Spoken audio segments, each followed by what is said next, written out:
यहाँ तक कि ब्रह्मा जैसे महान पुरुष ने जब कृष्ण के समक्ष अपनी योग शक्ति का प्रदर्शन करना चाहा तो वह हास्यास्पद हो गई। इस प्रकार ब्रह्मा अपनी निजी योग शक्ति के संबंध में भ्रमित थे। ब्रह्मा को इस बात से विश्वस्त करने के लिए कि वे सब बछड़े तथा बालक जो कृष्ण के साथ खेल रहे हैं असली नहीं है, वे सब विष्णु रूप में रूपांतरित हो गए थे। वास्तव में असली ग्वालबाल तथा बछड़े तो ब्रह्म की योग शक्ति के कारण सोए हुए थे, किंतु जिन रूपों को ब्रह्मा देख रहे थे वे कृष्ण या विष्णु के अंश थे। चूंकि विष्णु कृष्ण के अंश हैं, अतः ब्रह्मा के समक्ष इतने विष्णु रूप प्रकट हुए। सारे विष्णु रूप सांवले रंग के थे और पीताम्बर धारण किए थे। सबों के 4-4 भुजाएं थी, जिनमें वे शंख, चक्र, पद्मा, गदा धारण किए थे। उनके शीशों पर स्वर्ण मंडित रत्न जड़ित देदीप्यमान मुकुट थे। वे मोतियों तथा कर्णाभूषणों से मंडित थे और फूलों की मालाएं धारण किए थे। उनके वक्षस्थलों पर श्रीवस्त्र का चिन्ह था। उनकी भुजाएं बाजूबंदों तथा रत्न जड़ितों से मंडित थी। उनकी ग्रीवाएं शंख के समान थी। उनके पैरों में नुपुर थे। कटी में सुनहरी घंटिकाएं थी और अंगुलियों में रत्न जड़ित मुद्रिकाएं थी।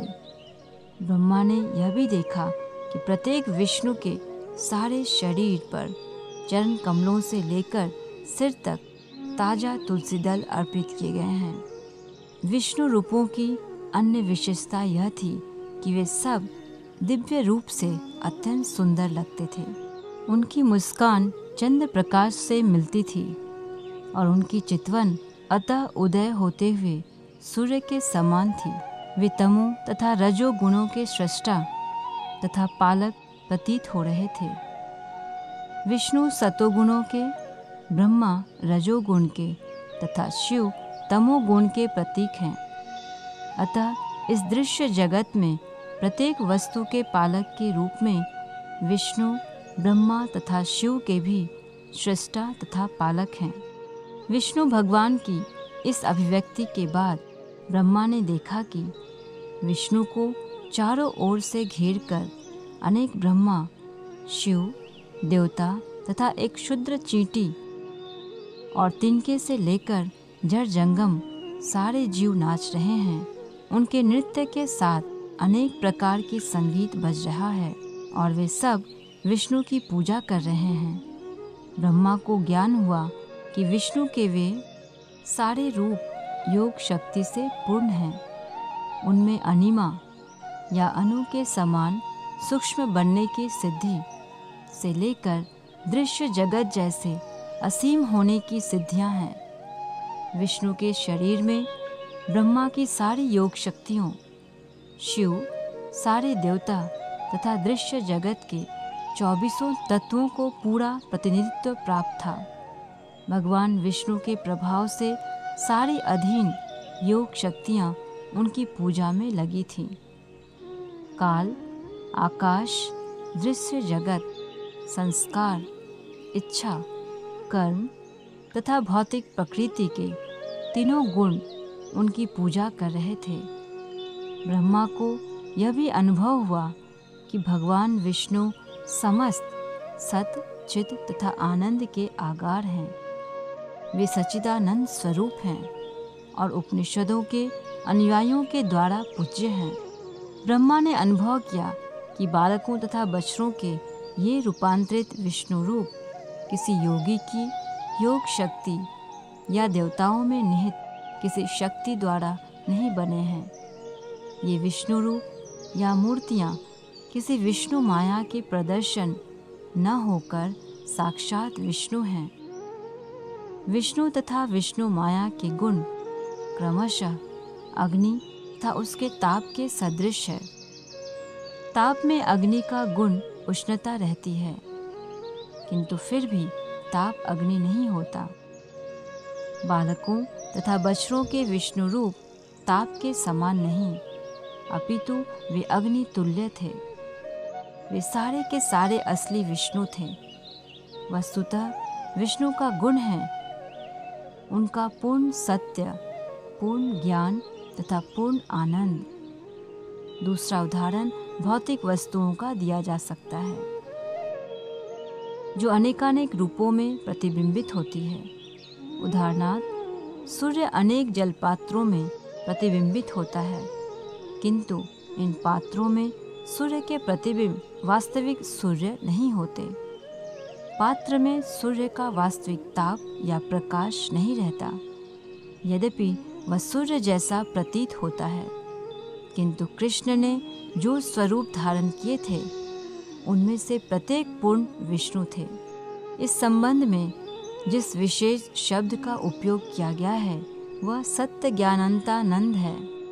सत्य का अर्थ सच्चाई, ज्ञान का अर्थ पूर्ण ज्ञान, अनंत का अर्थ है असीम और आनंद का अर्थ है पूर्ण हर्ष।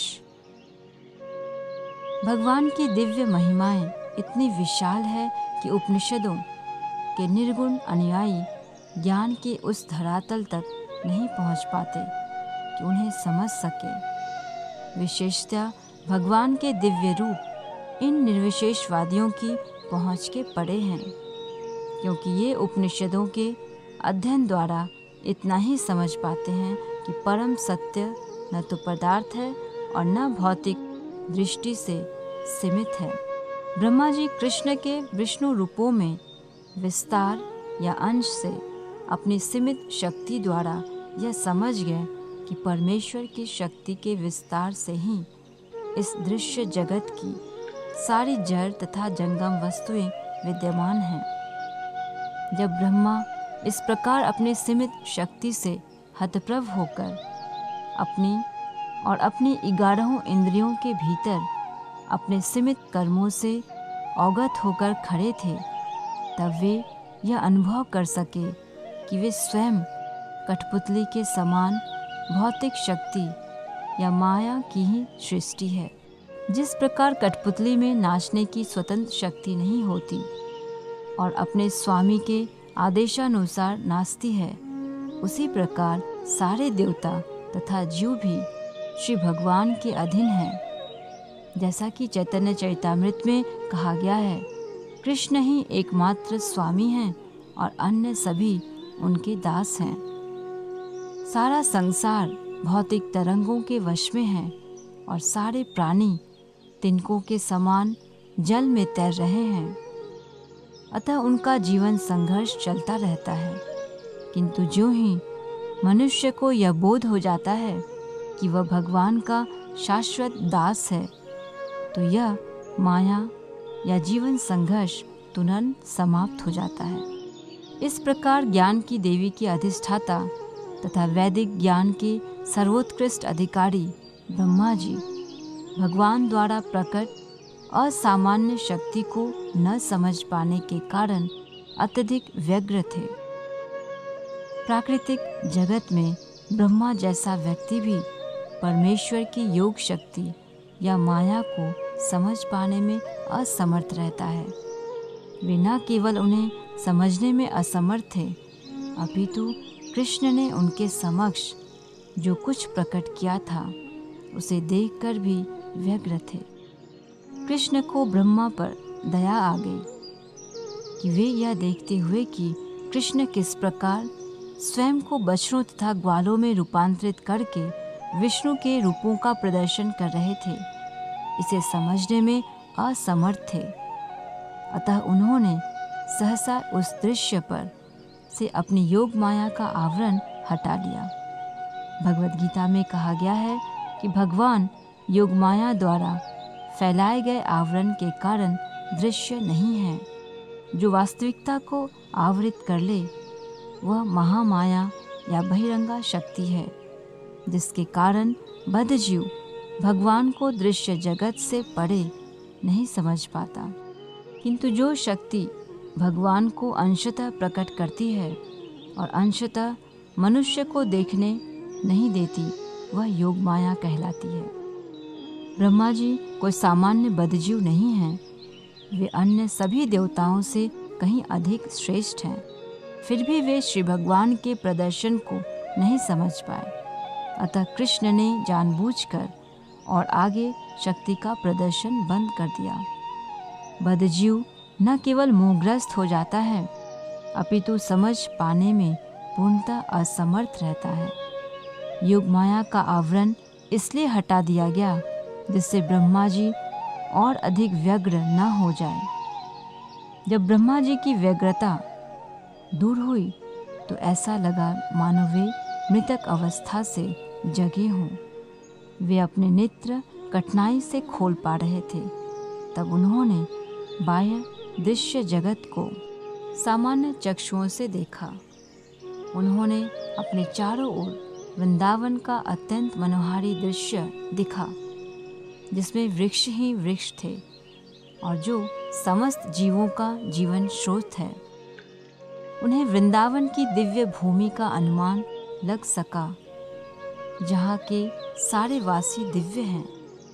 वृंदावन के जंगल में शेर तथा अन्य हिंस्र पशु हिरणों तथा मनुष्यों के साथ शांतिपूर्वक निवास करते हैं। वे यह जान सके कि वृंदावन में भगवान कृष्ण की उपस्थिति के कारण यह स्थान अन्य स्थानों की अपेक्षा दिव्य है, जहाँ न काम वासना है और न लोभ। इस प्रकार ब्रह्मा ने भगवान श्री कृष्ण को एक छोटे से ग्वाले का अभिनय करते देखा।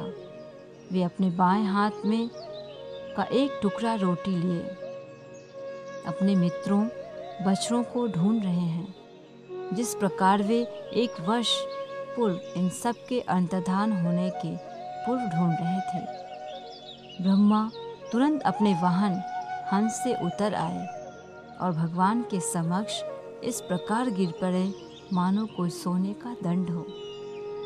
वैष्णव में सम्मान प्रदान करने के लिए दंडवत शब्द का व्यवहार किया जाता है। इस शब्द का अर्थ है दंड या दंडा के समान गिरना।